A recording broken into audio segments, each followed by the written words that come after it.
Gledate Gorenjska poročila na GIF TV. Današnja konferenca me zanima, kakšen je namen. Ja, dejstvo je, da kolesarjenje je nekako ocenjujemo najbolj trajnostna oblika premikanja, mobilnosti, za vsakodnevne poti, za rekreacijo, za druženje, za tekmovanje in tako naprej. Skratka, eden največjih potencialov, da lahko avtomobil pustimo doma. Pri krajših razdaljah to sploh ni problem, pri daljših razdaljah pa lahko to uspešno kombiniramo tudi z javnim potniškim prevozom. Izjemna izkušnja je prevoz z vlakom.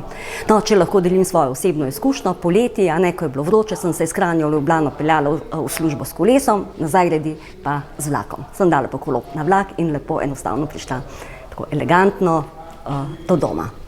Tako, zakaj konferenca? No, konferenca je nekako posledica vsega tega, vseh teh vlaganj, ki smo jim priča zdaj v zadnjih letih v kolesarsko infrastrukturo. Pretežno s pomočjo evropskih sredstev. Zračunali smo, da samo sredstev evropske kohezijske politike je tam skoraj 200 milijonov, pa še nekaj iz integralnega proračuna, in to se bo zdaj konkretno poznalo konec naslednjega leta že tudi na samem terenu, saj bomo dobili v Sloveniji kar 500 kilometrov ločenih kolesarskih površin in potem pa še po manj prometnih cestah pa še sklenjenih povezav. Zdaj, seveda, s trendom želimo nadaljevati tudi v novi finančni perspektivi, tako da bomo še nekoliko bolj ambiciozni, še nekoliko bolj zahtevni, da bojo površine za kolesarje še na višji ravni, kot so bile do sedaj. Kako pa po vašem mnenju lahko prepričamo posameznika, da zamenja recimo večkrat kolo za avto ali pa kakšno drugo obliko prevoza?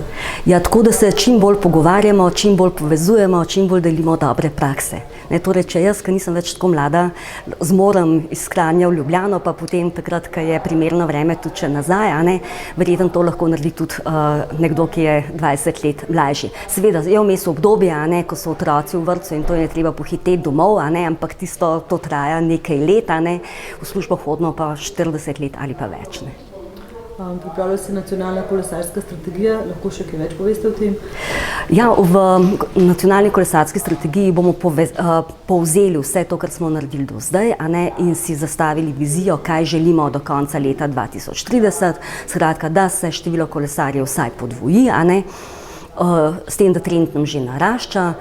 Oblikovali bomo cilje, kazalnike, kako jih bomo merili, in pa tudi zavezujoče ukrepe za vse deležnike, ki delajo na področju kolesarstva. Nismo samo na našem ministrstvu, tesno smo povezani tudi z drugim, področje recimo turizma, pa potem ostalih ukrepov, skratka trgovine, storitve in tako naprej. Tako da tukaj je veliko, če voziš kolo, se tudi boljše počutiš, si v boljši formi, boljši kondiciji, manjkrat si pri zdravniku, skratka sodelujemo tudi z ministrstvom za zdravje, pa Nacionalnim inštitutom za javno zdravje, z Ministrstvom za izobraževanje, znanost in šport, sicer do sedaj pretežno bolj z direktoratom za šport, ampak čutimo, da se moramo povezati tudi z ostalim delom, izobraževanje, tako da se te vsebine močneje integrirajo še tja. Z Ministrstvom za delo, tudi tukaj vidimo, da so še potenciali, z Ministrstvom za kmetijstvo, ker bi želeli povezave speljati raje po že v naravi obstoječih poljskih poteh, kjer jih je veliko že tudi asfaltiranih, namesto po cestišču, tako da torej veliko izzivov nas čaka še za prihodnje in te stvari bomo zdefinirali v tem strateškem načrtu, tudi v sami zakonodaji, v predpisih so določene neskladja ali pa morda za odpraviti morda kakšne nekonsistentnosti, ki bi nam bile potem pri razvoju samega kolesarstva veliko pomoč. Je predvsej pomemben tudi sodelovanje z lokalno skupnostjo, z občinami? Ja, tako dejansko se stvari,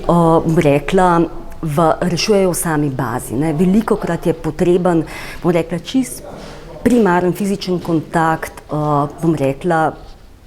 dobesedno z lastnikom zemlje. Tako da to je in tukaj, ves ta rang sodelovanja, povezovanja je izjemnega pomena.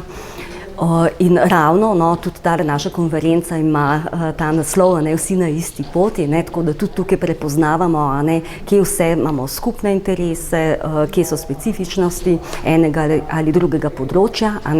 In tudi to je pomembno, dejansko, pred ustavo smo vsi enaki. To pomeni, da če sme bom rekla, na neko območje, neko lovec, gre verjetno lahko tudi kolesar, pešec, nabiralec gob, pa to, skratka, tukaj nekako mislimo, da ne bi smelo biti razlik, ampak na tem področju nas čaka še veliko dela, veliko pogovarjanja, sodelovanja, ampak temu je bilo tako že v zgodovini. Pa sama sredstva recimo za izgradnjo infrastrukture, kam ciljate?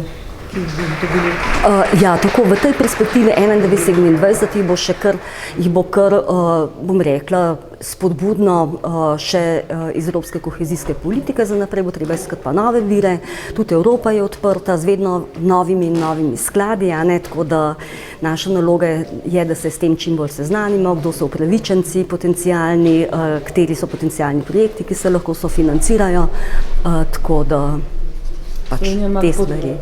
Slovenija ima še potencial za razvoj kolesarstva? Ja, v tem obdobju bo še en push, ja.